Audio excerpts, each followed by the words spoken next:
There's three pieces to the bill. One piece, the original bill, it defines what net general revenue was.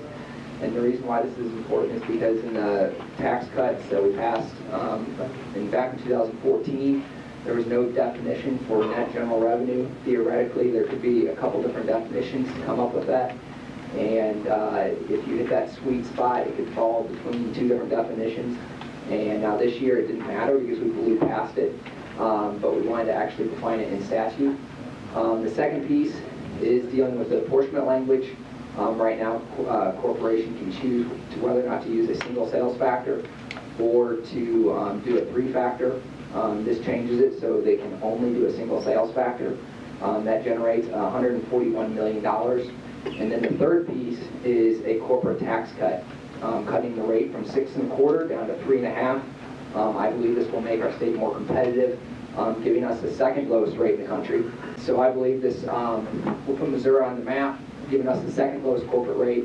And although we have the large tax proposals that are moving forward, I think it's important to get something done that can actually pass.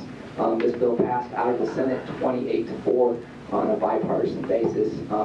The bill is close to revenue neutral when they're dealing with hundreds of millions of dollars.